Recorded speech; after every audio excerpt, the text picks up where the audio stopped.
Buenas tardes a todos, amigos de A Puerta Cerrada. Me da mucho gusto estar con ustedes. Gracias por acompañarnos. Hoy tenemos un programa con un gran tema.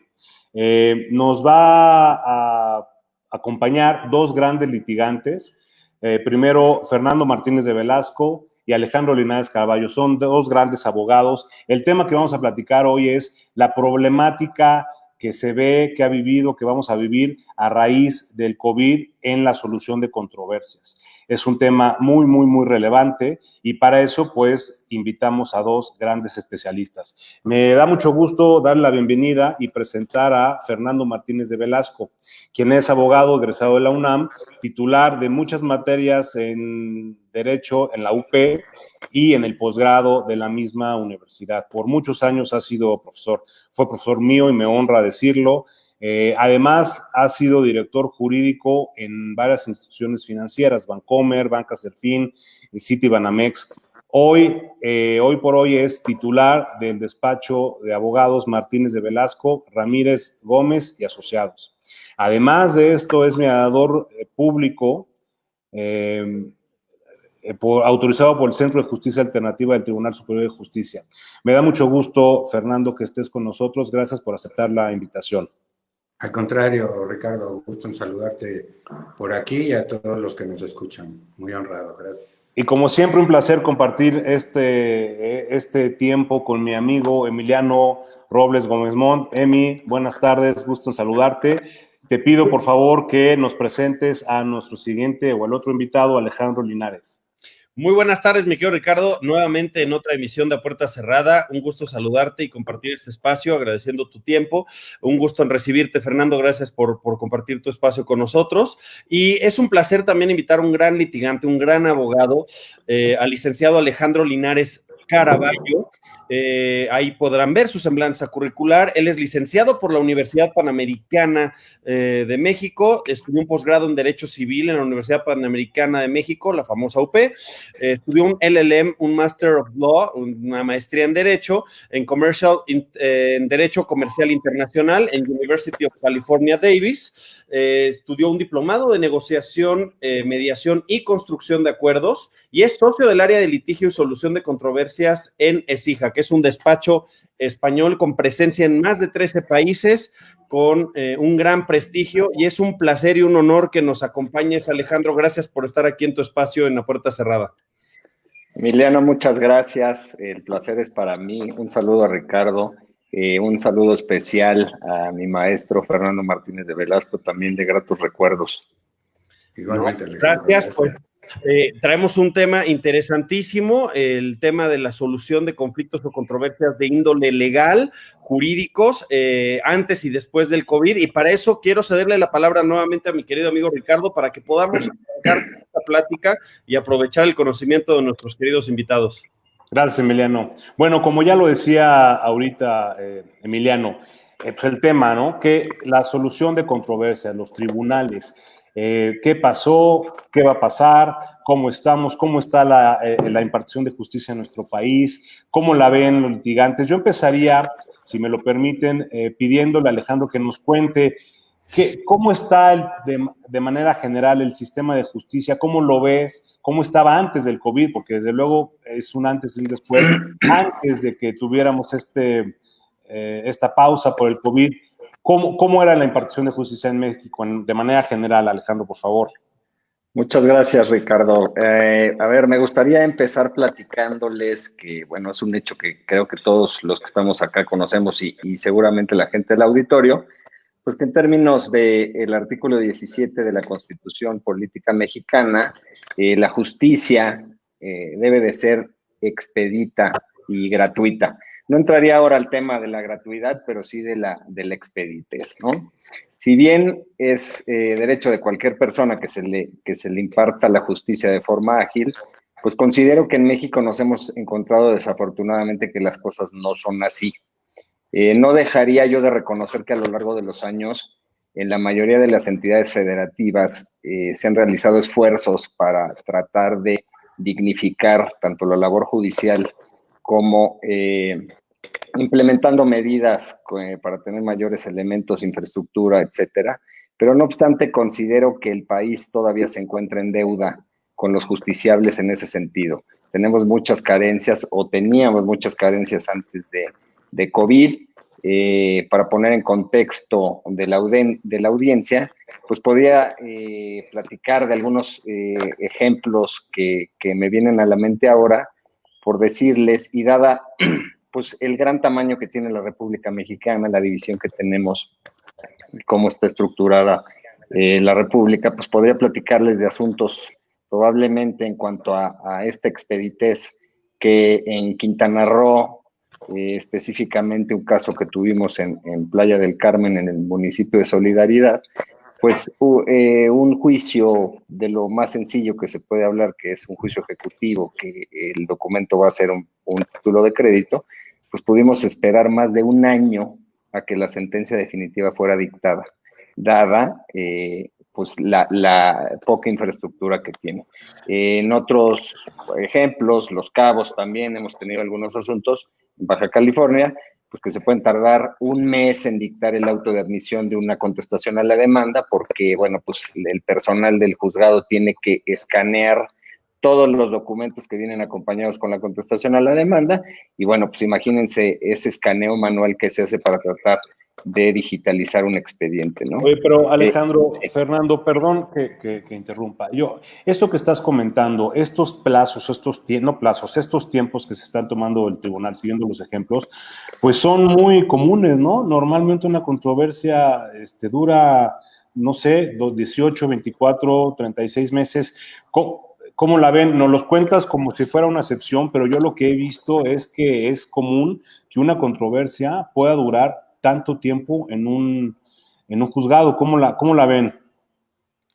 Mira, si me permites a mí interrumpir un poquito, Alejandro, para poner en contexto de por qué es que las cosas se han venido dando como se han venido dando, porque estamos haciendo una reflexión hacia atrás antes del COVID, antes de que se detuvieran los tribunales, que en donde vivíamos nosotros creyendo que estábamos todo muy bien, ya veremos más adelante algún comentario en este sentido, pero para poner en contexto las cargas de trabajo, por ejemplo, tengo aquí de las estadísticas del tribunal, nada más de la Ciudad de México, para que nos demos una cuenta del tamaño de lo que estamos hablando y por qué en buena parte el rezago y la urgente necesidad de componerlo es, por ejemplo, en materia familiar, nada más en el año 2019 entraron 91,000 casos al tribunal. Exacto.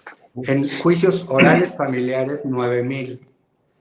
En proceso civil escrito, 80,000 casos. Qué bárbaro.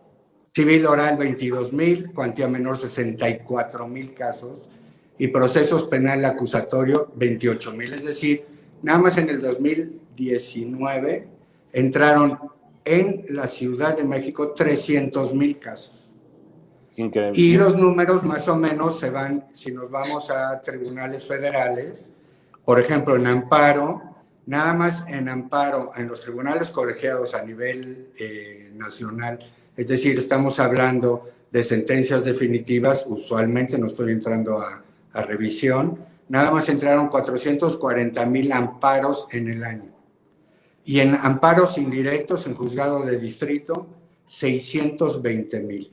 De tal manera que me parece que esto abona bastante bien a lo que está diciendo Alejandro, en el sentido de que hay un rezago importantísimo en nuestros tribunales, pero porque es una locura de casos que entran diariamente al tribunal. Sacaba yo una rápida aritmética de los casos civiles escritos del año pasado. Es como si hubieran entrado 220 casos diarios contando 365 días sin vacaciones.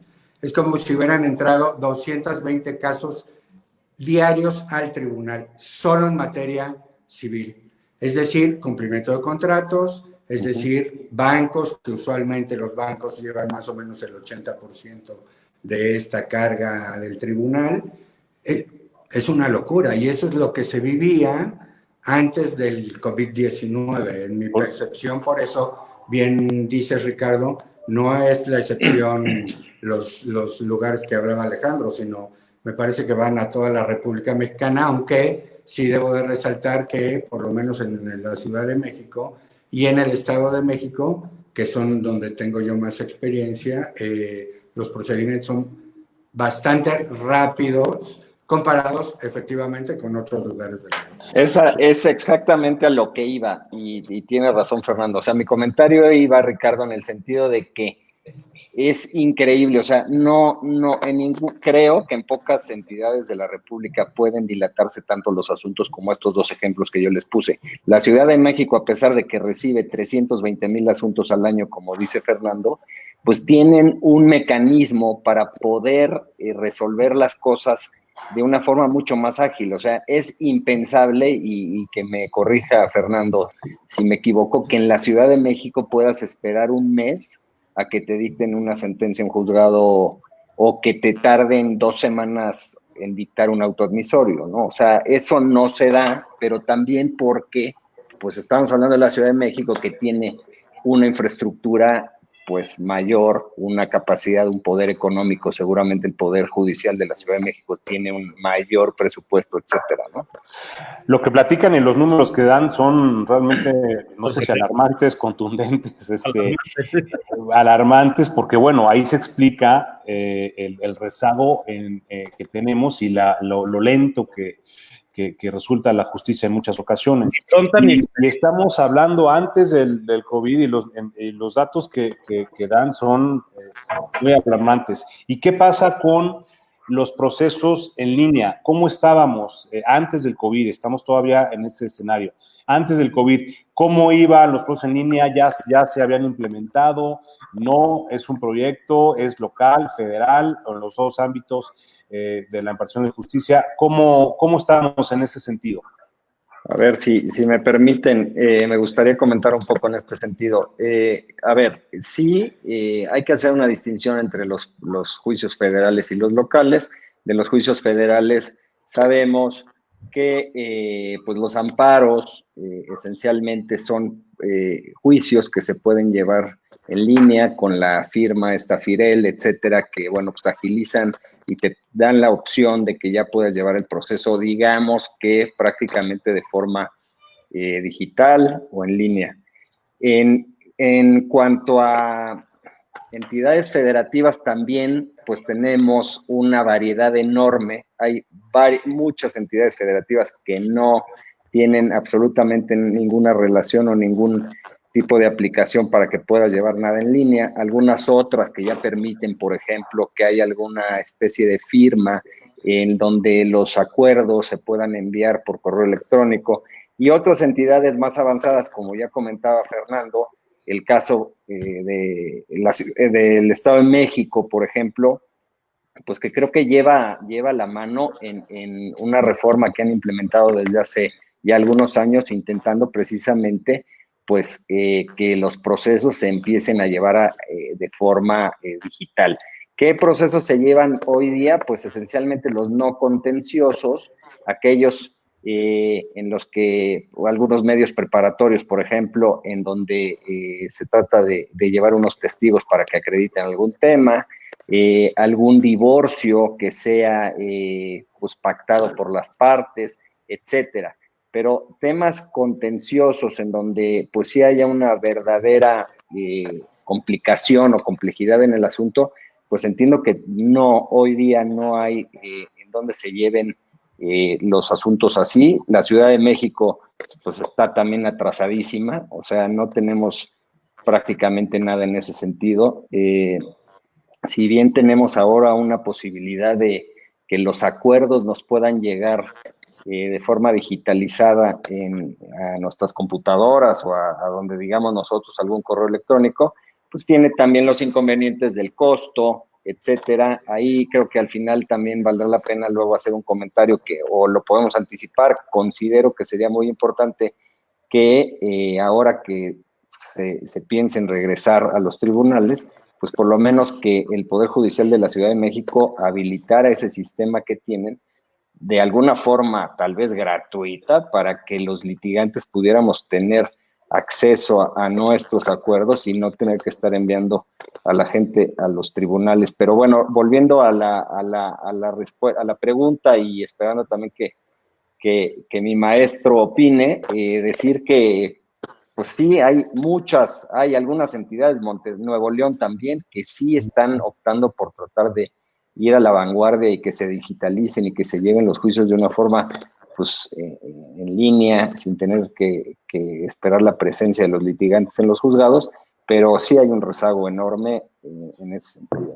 A ver, tenemos muchísimos comentarios, ya empiezan muchos saludos que les vamos a pasar, como vayamos pudiendo, se los vamos a hacer llegar a ustedes al final, pero hay una pregunta interesante que también le mando un saludo a nuestro colega, amigo Alfredo Chávez, que pregunta de este número que ustedes están diciendo de 330,000 solo en el 2019, ahí está la pregunta, ¿cuántos se resuelven al año? Tenemos a la estadística más o menos de cuál es el retorno, digamos, ¿cuántos se resuelven? Sí, sí lo tenemos y de hecho está en la página tanto del Poder Judicial Federal como del Poder Judicial Local, del Consejo de la Judicatura Federal y Local. Están las estadísticas. Por ejemplo, en la Ciudad de México, de 80,000 casos en materia civil que entraron, se resolvieron en el año pasado, estamos hablando del año pasado, 65,000, lo cual quiere decir que no se resolvieron de los 80,000, 65,000, sino que viene trayendo un rezago y un rezago, claro. Y siempre vas a estar corto en relación con los casos que entran con respecto de los casos que van saliendo. Los casos que entraron son nuevos 80,000 y seguramente estos de 65,000 son casos que entraron al tribunal, me imagino por ahí del 2016-2017. Exacto. Si bien entonces, es que estoy hablando un poquito de rápido, ya pasando el tour. Entonces, siempre llevamos un rezago importantísimo. Siempre vamos a estar superados porque entran siempre más de los que se resuelven, ¿no? Entonces, esto va a ser una... Correcto. Exactamente. Tenemos que buscar otra solución. Más o menos hay una constante de que se resuelve más o menos, tanto en federal como en local, el 80% de lo que entra al año, pero no de eso que entró al año, sino de lo que ya se venía trayendo para que llegaran al día de hoy. Un amparo directo, más o menos, si bien nos va, se tarda más o menos 6 meses, de 6 meses a 9 meses. Entonces, en ese inter, que nada más es un caso, en ese inter están lloviendo como locos casos al Tribunal Federal y al Tribunal Local. Por eso es una verdadera locura y tenemos que modificar no nada más los sistemas de conocimiento y de acceso a la justicia en el tribunal, sino también la manera de pensar de los abogados, de no necesariamente tenemos que pelearnos para poder alcanzar lo que están buscando nuestros clientes, que es la satisfacción de su pretensión, ¿no? Pues se hace necesario, urgente, como país, como Estado, como todo, encontrar otros medios, otras salidas de solución de controversias, porque esto, como está así, pues es imposible que siga así. Tenemos que buscar otros medios, otras soluciones que ya hablaremos de ellas. Yo le quiero pedir a Emiliano que nos platique la siguiente pregunta que tenemos por ahí de nuestro público. Por favor, Emiliano. Mira, y la pregunta de hecho va de la mano sobre todo con el tema que arrancamos y que Alejandro puntualizó perfectamente. La justicia, nuestra Constitución dice que la justicia tiene que ser pronta y expedita, y ya sabíamos o veíamos que esta sobresaturación del sistema de impartición y administración de justicia, ni pronta ni expedita, está sobresaturado, hay una cantidad de reclamos que saturan el sistema, pero aparte, sumando a ese abundante trabajo o saturación del sistema, viene una detención, una paralización de este sistema a partir de la declaración de una actividad no esencial, y detenemos en un momento sin precedente en esta pandemia nuestro sistema jurídico, nuestro sistema de impartición de justicias, los tribunales a nivel estatal y federal paralizan sus funciones. Apenas ahorita desde el miércoles pasado se reactivaron algunos términos en materia de amparo, pero ¿Qué pasa? Y aquí me gustaría, nuestro querido licenciado Fernando, que nos pudieras comentar y platicar qué implica, qué afectó esta detención, esta paralización, porque si de por sí ya venimos cargando una sobresaturación, ahora tenemos detenido el sistema. ¿Qué afecta? ¿Qué se hizo? ¿Qué se pudo haber hecho? ¿O qué afecta o qué trasciende esta paralización del sistema de impartición de justicia? Bueno, aquí vale la pena resaltar lo que comentaba Alejandro del 17 constitucional. En principio, para ponernos en contexto, el 17 constitucional en su primer párrafo prohíbe que nos hagamos justicia por propia mano, lo cual está bien, pero si nos está prohibiendo la propia Constitución que nosotros decidamos qué hacer con nuestro problema, sino que tengamos que ocurrir necesariamente a una persona que se llama juez para que él lo resuelva, entonces esa prohibición tiene que quedar satisfecha de otra manera. Y esa satisfacción la hace la Constitución a través del 8º constitucional, que contiene el derecho de petición. Si nosotros, cualquier gobernado, le pide de manera respetuosa al tribunal o a cualquier ente del gobierno algo, el gobierno tiene la obligación de responder. Y de ahí se complementa con lo que bien decía Alejandro en el 17 constitucional, donde está la obligación de que existan tribunales que estén listos, prestos, de manera expedita y pronta para resolvernos la controversia. Y estos dos artículos constitucionales están contemplados dentro del derecho de certeza jurídica. Claro. Y entonces, ¿qué pasó con deteniendo los tribunales? Bueno, lo que parece, y tendremos que entrar a dos conceptos que parecieran contrarios, es primero se violó la Constitución, porque la única manera de impedir que se aplicara el 17 constitucional, es decir, que hubiera tribunales que estuvieran listos para que satisfacieran nuestras necesidades, cuando ya no los hay, entonces se está violando el 17 constitucional, porque el 29 constitucional, que suspende las garantías, que sería lo que permitiría no aplicar el 17, no entramos nunca en ese tema. De tal manera que entonces me regreso, se violó el 17 constitucional. Claro. Y entonces, ¿qué tenemos que hacer? Varios abogados, entiendo, y más o menos salieron inclusive en los periódicos, que reclamaron en juicio de amparo la violación de esta garantía constitucional, y lo único que encontraron fue una pared muy bien construida por parte del Poder Judicial, en donde les desechó inclusive la suspensión que pedían, y al fin de la historia les van a negar el amparo. El tema aquí es que debemos de privilegiar la certeza jurídica o la vida. Por ahí estuvo circulando, muy interesante,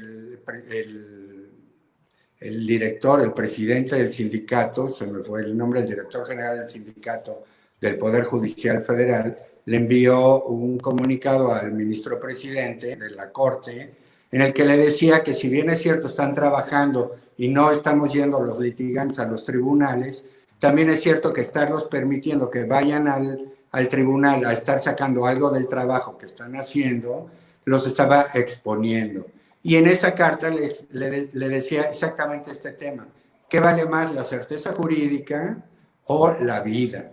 Y entonces aquí no vamos a entrar a este tema porque me parece que nuestro mundo es el jurídico, pero sí es un tema que nos deja ahí en buena parte complicados de qué es lo que debemos privilegiar. Si yo le pregunto a cualquiera de los pasantes o abogados del despacho qué es lo que prefieren, van a decir la vida. No tengo la menor duda. De hecho, ya nos están medio quejando y seguro nos están escuchando de que no quieren ir al tribunal a partir de junio, si es que regresáramos a junio, ya nos exigen hasta seguro de vida. Lo voy a poner a mi beneficio, pero de todos modos ya tenemos ahí algo. Pero vaya, este es el primer tema. El primer tema es, ¿qué pasó con la suspensión? Se violó y se mantiene esta violación con un bien mayor, que es la vida. Y entonces, pero la Constitución no lo pone así, sino es que se suspende la garantía individual contenida en el 29. Entonces, para que no se violara, habría de haber pasado. Bueno, ¿qué pasó con la suspensión?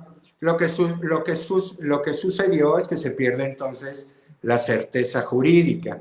En realidad, ni los abogados, que un poco estamos involucrados en el tema, menos los ciudadanos, los de a pie, están entendiendo nada de lo que está pasando. Mis hijas todos los días platicamos en la mesa en el sentido de qué está pasando, qué se está abriendo, qué no se está abriendo, hacia dónde vamos, qué se puede hacer, qué no puedo hacer, qué me conviene hacer y qué no conviene hacer.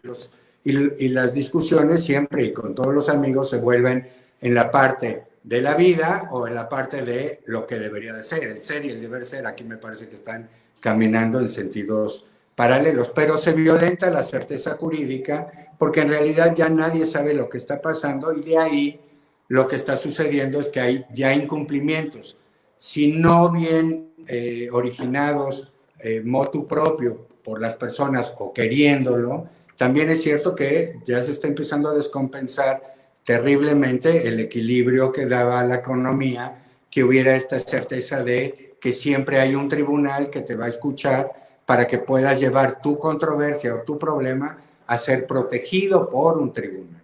Entonces, en este sentido, cuando ya no hay a quien tocarle la puerta y por el otro lado tengo el 17 constitucional que me prohíbe hacerme justicia por propia mano, pues vaya, tenemos me parece un grave problema, porque entonces ya empiezan a aplicarse los criterios. Aquí ya se habla mucho del famoso, del latinajo, del rebus sic stantibus, claro, frente al pacta sunt servanda. Para los que nos escuchan, el rebus sic stantibus es un entendiendo cómo estamos así, y pues ni modo, hay que modificar estas condiciones porque ya no puedo cumplir con el contrato porque me quedé sin trabajo, porque ya nadie viene a mi restaurante, porque ya nadie me compra lo que estoy produciendo, porque ya no puedo seguir construyendo. Y por el otro lado, que choca contra esto, que está en el artículo 78 del Código de Comercio, está la famosísima frase que usamos muchísimo en el tribunal, que es pacta sunt servanda, de tal manera que es el pacto debe respetarse. Y si tú te obligaste en estos términos, pues ni modo, te tengo una muy mala noticia. No hay escapatoria en materia mercantil como si hay una puerta abierta para materia civil. Entonces, retomando un poco para llegar a algo de conclusión, podemos decir que se rompió la certeza jurídica. ¿Y hacia dónde va esto? Al rompimiento del cumplimiento de derechos y obligaciones. Perfecto, Fernando. Oye, y para ahorita cederle la palabra a Ricardo, disculpa que te gané un poquito. No. Hay algunas preguntas y muy interesantes que voy a dejar al final, sobre todo porque hay unos temas que sí vamos a tratar, como el que pregunta Juan González, y Rodrigo hace unas preguntas que por respeto a los ponentes dejaremos al final, pero sí se van a hacer para que lo comenten. Pero un tema bien importante, Fernando, es con ese rompimiento o esa desprotección, por así decirlo, de la certeza en pro de la vida, también nos ponen un dilema a los que somos abogados en hasta dónde llega ese régimen de excepción, porque bien hablas del artículo 29 constitucional que habla de la suspensión de garantías, en donde el Ejecutivo, el presidente, asume un rol de control, limitando, restringiendo estas libertades y derechos de los gobernados, del ciudadano de a pie. Entonces, hoy por hoy todavía no hay una declaratoria de suspensión de garantías, pero estamos viendo que sí hay una restricción en áreas de estas libertades. Entonces, podríamos decir que estamos en un régimen de excepción, no del 29, pero es como un régimen de excepción en una regla especial no oficial, o estamos en un híbrido. ¿Dónde estamos para tratar de que los que nos están viendo tengan un poquito de certeza jurídica de dónde estamos parados? Bueno, yo llegaré a una conclusión muy sencilla. Se está violando sin ninguna duda el 17 constitucional, que obliga al gobierno a tener tribunales que estén listos para servir y solventar no los conflictos, no míos, sino de los clientes que represento. Todos están urgidos de que se les pague la renta o que se les paguen los créditos o renovar un contrato. Hay complicaciones también muy interesantes en relación con prescripción. Si, por ejemplo, en este tema se me fuera a prescribir un derecho que ya no voy a poder ejercer y que la única manera que tengo para interrumpir es presentando una demanda y no tengo dónde presentar la demanda, pues me parece que tenemos un conflicto a priori que viene para empezar a estudiarse en junio o julio, en el sentido de perdiste el derecho porque no había tribunales o no perdiste ese derecho. Y pues los jueces van a empezar a tener que a estudiar cosas que no habíamos visto nunca en los 61 años que tengo, nunca me había tocado, ni con el temblor de 85, ni después con el H1N1, nunca habíamos vivido un tema tan complejo como el que se está viviendo. Y en sentido lato, el acreedor, sentido lato, es decir, en el sentido amplio, cualquiera que quiere que se le satisfaga un derecho, y el deudor, en sentido lato también, cualquiera que tenga que cumplir una obligación,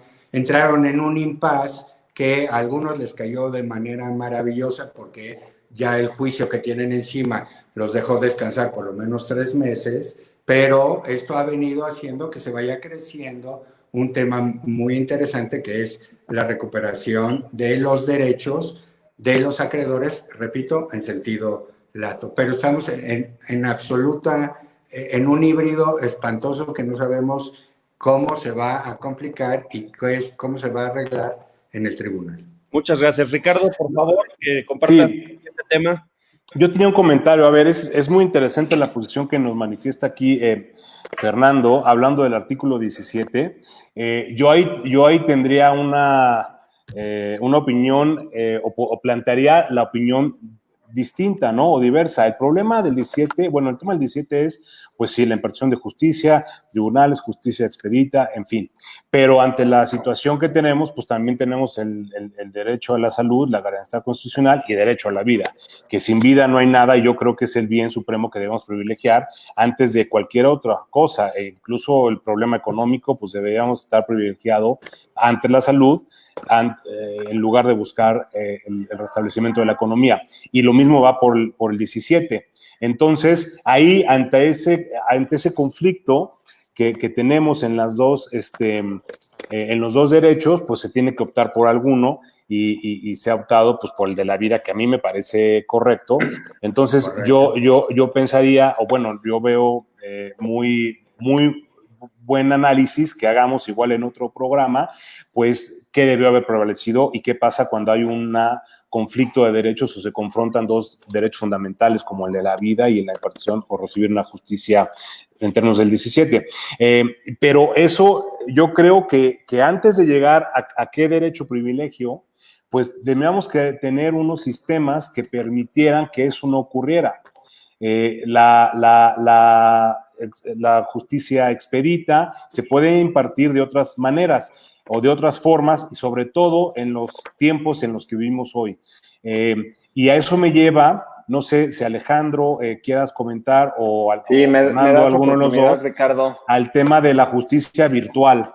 Claro. Antes, si me das oportunidad, me gustaría nada más expresar respecto al tema que expuso Fernando, que estoy totalmente de acuerdo con él.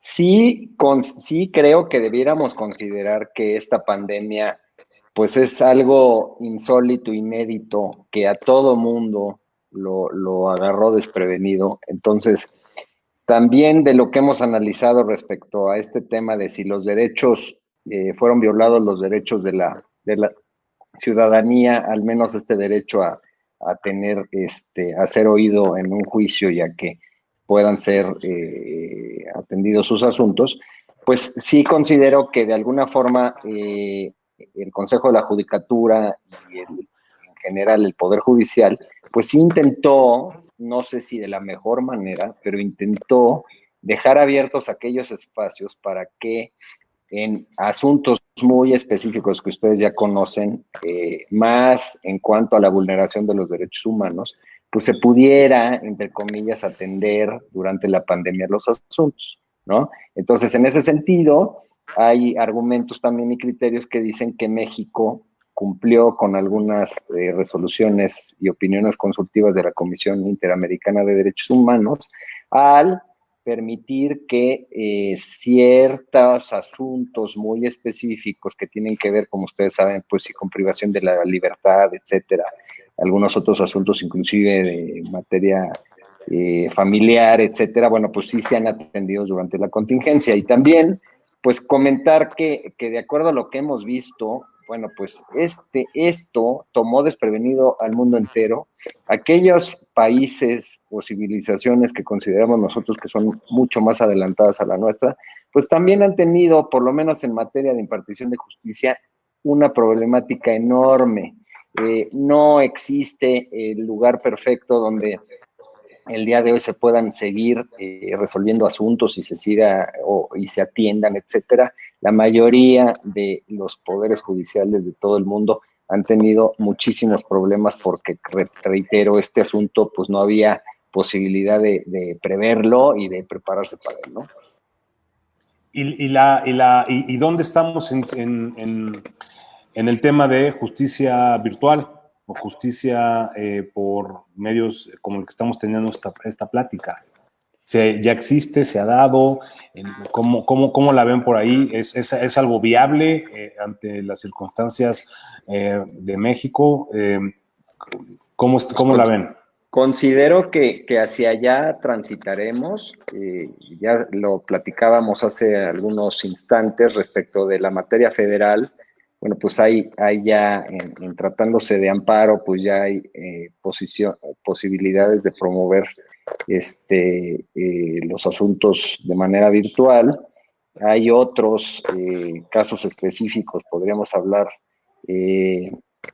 pues por decir, en materia penal, que bueno, pues no es mi materia y sí la de Emiliano, pero entiendo que ya hay varias iniciativas, reformas, etcétera, para permitir que los asuntos empiecen a tramitar hacia, o de esa forma. Estamos intentando migrar para allá, pero pues digo, mi percepción honestamente es que estamos a años luz de que por lo menos en México eso suceda de una forma completa o total, yo creo que esencialmente por dos complicaciones. Una es la falta de presupuesto que tienen los poderes judiciales, tanto el federal como el de los estados. Ahí pareciera pues que al gobierno le conviene tener una justicia como la que tenemos en México, en lugar de tratar de apoyar para que la justicia fuera de otra forma. Y la otra, pues lo que estamos reiterando, o sea, son tantos los asuntos, es tan sencillo tal vez que cualquier persona pueda ir a promover una demanda de lo que se le ocurra y se le antoje, y que alguien la tiene que resolver. Entonces, ahorita, bueno, lo que platicábamos hace rato, si estamos hablando de que nada más en la Ciudad de México recibes 320,000 asuntos, pues, o sea, se vuelve muy complejo y la verdad es que yo creo que hasta ilusorio pensar en que en el corto plazo pudiéramos tener una justicia virtual. Sí, bueno, yo, si me permites, Alex, padrísimo. En mi tema penal ya tenemos algunas ahorita en la contingencia audiencias que se han llevado, sobre todo audiencias iniciales, de asuntos relevantes que se están llevando de forma virtual. En efecto, el Código Nacional de Procedimientos Penales, que fue aprobado el 5 de marzo del 2014, también ya prevé ciertos elementos de aprovechar la tecnología y mecanismos tecnológicos para llevar a cabo ciertas diligencias y no tener que seguir con la práctica del sistema inquisitivo, que era presencial y sumamente burocrático. Yo dividiría mi pequeña participación en esos dos temas, de que sí, creo que legalmente ya tenemos la puerta para pasar a facilitar o agilizarle a los abogados la tramitación de ciertos asuntos de forma virtual, que creo que además podría eficientar la tramitación de asuntos y no manejar tanto el tema de saturación. No vayamos tan lejos, como bien hablábamos ahorita. Ahorita estamos aprovechando un sistema tecnológico para tener un programa que seguramente no hubiéramos abierto este programa si no hubiera sido por esta contingencia y aprovechando esta circunstancia en la que estamos ahora. Pero también creo, y creo que es un tema que está sobre la mesa, ¿qué opina Fernando? Que somos un país en un proceso de maduración. Seguimos con un sistema cerrado, con un chip de querer tener control sobre todo político, burocratizado, cuando debemos de pasar a un tema de eficiencia, de sensibilidad y de agilidad, no solo eficiencia, sino agilidad de los asuntos. ¿Para qué quieres tener a un abogado necesariamente viendo un expediente cuando igual puede haber un seguimiento virtual puede haber ciertas diligencias que no necesitas perder 2 horas de tráfico en la Ciudad de México, cuando lo podrías hacer una diligencia, podrías tener hasta 3 audiencias en el transcurso de la mañana. Entonces, yo creo que somos un país que tenemos que ir hacia allá, esperemos que no tardemos años luz, pero sí creo que tenemos ya tenemos el sistema constitucional, ya tenemos la semilla sembrada. Ahora yo creo que lo que hay que hacer es cambiar el chip, que eso es lo difícil. El cambio del chip y el aspecto cultural de México de control es lo que tenemos que dar paso, que haya confianza en las instituciones, porque si las mismas instituciones, quienes están a su cargo, desconfían de los mismos funcionarios de sus instituciones, no va a funcionar. Como un ejemplo, si tienes un fiscal que tienes mecanismos alternativos, la ley te prevé mecanismos alternativos de solución, criterios de oportunidad, acuerdo reparatorio, ¿sí? Suspensión condicional, pero tu mismo fiscal no autoriza que el Ministerio Público esté otorgando este beneficio porque sospecha que hay un tema de corrupción. ¿Qué mensaje estás dando? Entonces tú estás entorpeciendo la aplicación de un mecanismo bajo un control político burocrático que lo que quieres es tener control sobre lo que está pasando en tu institución. Entonces, si tú no mandas un mensaje de confianza en la institución y cambian el chip, no lo vamos a lograr, aunque esté previsto en la Constitución. Entonces, yo sí creo que la virtualidad, para que tenga éxito, no solo basta con que esté en el texto de la ley, porque ya los mecanismos existen. Necesitamos que se asuma ese rol en la cultura y en el chip generalizado, ¿no? De acuerdo. Sí, me parece que este tema del COVID está generando unos aspectos muy interesantes. Desde el punto de vista del tribunal, los abogados estamos entendiendo que no vivíamos tan felices con los tribunales como los teníamos y que sí hay mucho que hacer. Y me parece que ahora lo estamos resaltando más en este tema de lo virtual. En este despacho llevamos un juicio, asesoramos a un amigo que tiene un juicio en San Miguel de Allende y es virtual. Tengo un juicio en Reynosa, en Tamaulipas, y es virtual. Yo aquí hago el escrito, yo aquí lo firmo, lo mandamos por el internet y estoy en tiempo, registrado, y mi juicio va caminando y no es necesidad de irme a parar, salvo a la audiencia, que eso es muy natural. Claro. Pero los juicios siguen caminando y aquí no está pasando eso. Entonces, me parece que esto está poniendo hoy más que nunca el dedo en la llaga en el tribunal, por lo menos en la Ciudad de México, que es donde más participamos, más nos movemos, para dar ese paso hacia adelante. Hace rato Alejandro hablaba de dineros, pues nada más el tribunal local tiene 5,000 millones de pesos asignados para este año, por ejemplo. Entonces, no es poca cosa.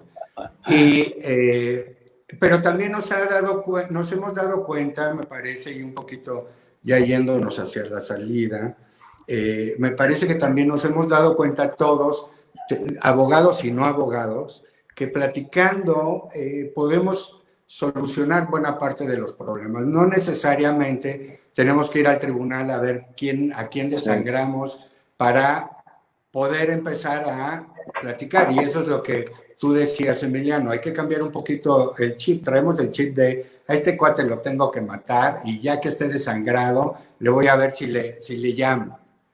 Y este tema ya tenemos que empezar a cambiar. Es una locura que estemos pensando en 300,000 casos solo civiles al tribunal solo de la Ciudad de México. No me quiero imaginar qué está pasando en toda la República Mexicana. Y más en amparo. Es una locura del problema. Entonces, parte del problema somos nosotros. En dos formas. Uno, que nos encanta chicanear. Si fuéramos más finos en cuanto a lo que escribimos y fuéramos más puntuales, los juicios serían mucho más cortos. Pero como nos gusta alargarlos y complicarlos, nosotros también abonamos a esta complicación. Claro. Dos también estamos hechos a esto, a estarnos golpeando. Y me parece que hoy me ha pasado mucho, porque soy, como ya me anunciaban, soy mediador también. Hemos tenido muchas consultas y hemos estado cerrando en estos 2 meses, llevo casi 100 casos cerrados, en donde a través de la mediación la gente está entendiendo que el problema no es el problema son las personas, no el problema. Y en la medida que entienden el problema, es en la medida que empezamos a entender que podemos llegar a un arreglo y de ahí abrir nuevas oportunidades. No sé, Alejandro, si quieras profundizar un poquito en A eso. ver, Emi. Nada más, antes de que hable Alex, perdón que los interrumpa tantito. Miren, estamos a escasos 14 minutos de terminar el programa. A mí lo que me gustaría también para que podamos responder y pasar a la sesión de preguntas, porque gracias a Dios la charla está muy interesante, pero para que también Ricardo pudiera compartir un poco las preguntas y unos comentarios, yo quisiera nada más, antes de pasar a eso y darle la palabra también a Alejandro, es... ¿qué va a pasar cuando se reactive esto? Porque ya estamos hablando de la posibilidad del tema de reactivación a través de si ya estamos preparados, un sitio virtual o poder agilizar los asuntos de forma virtual. Pero, ¿qué nos espera en realidad? ¿Qué va a pasar con la carga de trabajo del rezago que ya traemos, más los asuntos que no se han presentado porque están suspendidos plazos y no reciben demandas, no reciben denuncias, más que asuntos graves? Cuando se reactive de esta parálisis provisional por el COVID, ¿qué va a pasar en realidad con esta sobresaturación? ¿Cómo se va a poder agilizar? Y sobre todo tocar el tema, porque van muchas preguntas por allá, la mediación, el tema mercantil, el arbitraje, temas que son de su competencia y que son expertos. Nada más para concluir, y ahora sí que mi querido Ricardo pudiera compartir unas opiniones finales y preguntas. Por favor, ¿qué nos espera? A ver, sí, muchas gracias. Yo pensaría, a ver, tengo... mi idea que sería como que la que yo desearía es que, como bien dice Fernando, entiendan los clientes y entendamos nosotros como abogados postulantes que la conveniencia es que resolvamos los asuntos de nuestros clientes y no irnos a medio matar a los tribunales, cambiar nuestra forma de atacar los asuntos y a los clientes, convencerlos de que lo mejor es tratar de resolver las cosas, llegar a convenios, llegar a acuerdos. Espero que tal vez sí pueda suceder, porque las empresas van a empezar, cuando Dios quiera que podamos regresar, pues con una complicación económica muy grande y tampoco van a tener presupuestos importantes para poder pagar unos litigios de años. Entonces, espero, reitero, mi punto que me gustaría que así suceda es pues que podamos las personas, aquí también hay un tema que me gustaría rapidísimamente tratar, que esta pandemia genera pues complicaciones para toda la sociedad, para acreedores, deudores, comerciantes. Lo que ustedes me digan no es algo, tal vez como alguna otra ocasión pudo suceder, pues una crisis o algo que entonces buscas defender a una de las dos posturas o las partes. Aquí todos estamos en lo mismo y creo que tenemos que convencer a nuestros clientes de que deben buscar de alguna forma resolver las cosas con un costo menor y en un tiempo mucho más ágil, ¿no? Fernando, ¿tú querías comentar algo? Si no, me brinco rápido porque quisiera que nos dieras unos minutitos antes de hacer unas preguntas, que es otro tema que ya no vamos a poder explorar con la amplitud que quisiéramos, por los nuevos alternativos, ¿no? O autocompositivos. ¿Cómo está el tema de la mediación? Eso ayuda, ¿no? También tiene sus problemas. ¿Qué opinas? Sí, hay tres formas de llegar a un acuerdo de manera institucional. A través de la negociación, donde solo intervienen las dos personas que están involucradas. A través de la conciliación, que hay un tercero que asiste y participa en el alcance con comentarios para que lleguen a un arreglo. O la mediación, donde el mediador lo que hace y logra es que las dos partes entiendan cuál es el problema, que no es el problema, y alcancen un acuerdo. En el caso de la mediación, una vez que se suscribe un convenio, alcanza el grado como si fuera una sentencia ejecutoria, de tal manera que se vuelve como si hubiéramos demandado y hubiéramos llegado a un acuerdo ante el tribunal. De tal manera que le da certeza no nada más a el que quiere, el acreedor, sino también al deudor, de que el acreedor va a cumplir con lo que se está llegando a un acuerdo. De tal manera que esta virtuosa forma de llegar a un arreglo en donde se maten los problemas, es a través de la mediación, tiene esta virtud que es flexible, puede celebrarse en cualquier lugar, se puede dar también a través de los medios electrónicos, como si estuviéramos haciéndolo aquí, y tiene esa cualidad que es equivalente a sentencia ejecutoria.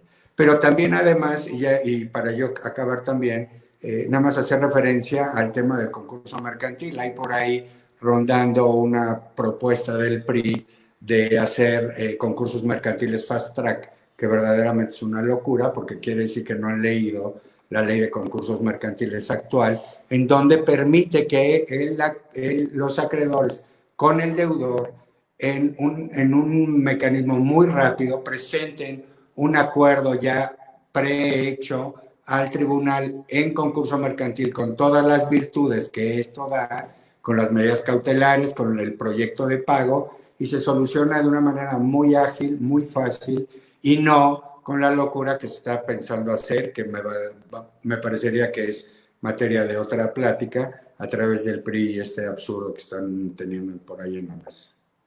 Correcto.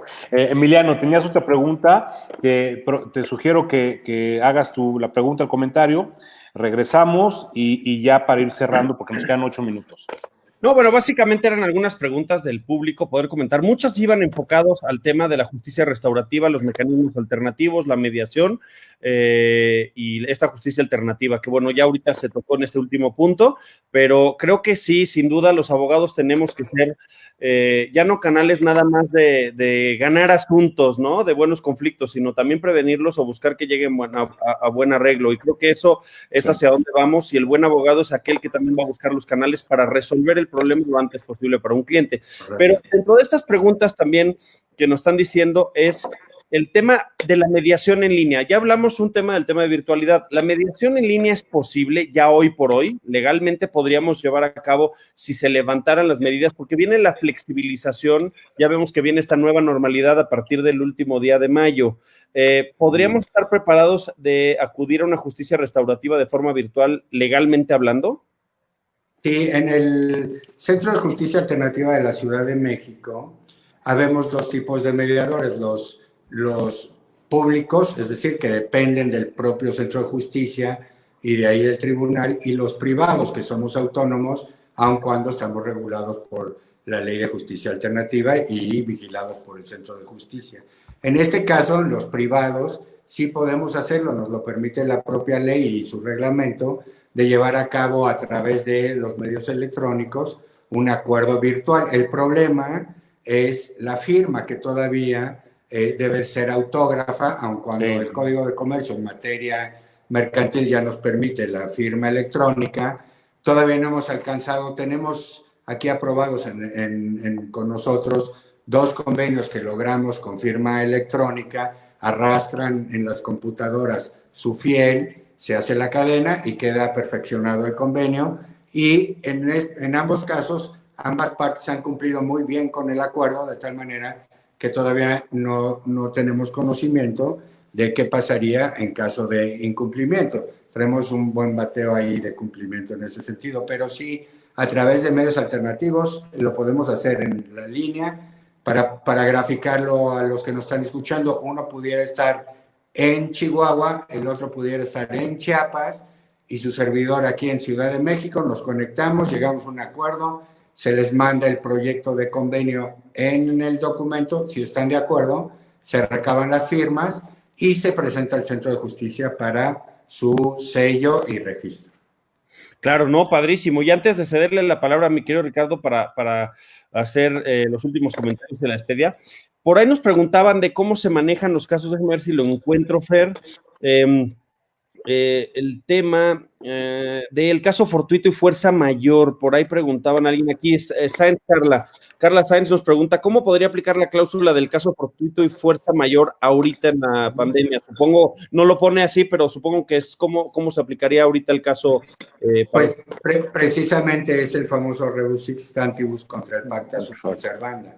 Lo que tú pactaste, si es en materia mercantil, no tiene excepción, salvo que las partes hayan expresamente señalado que por causas de Dios, como lo manejan los americanos, que es la fuerza mayor, y el caso fortuito, en ese caso, si lo pactaron, entonces puede ser un salvavidas para rediseñar el cumplimiento de las obligaciones. Pero si no lo pactaron, en materia mercantil no existe esa posibilidad.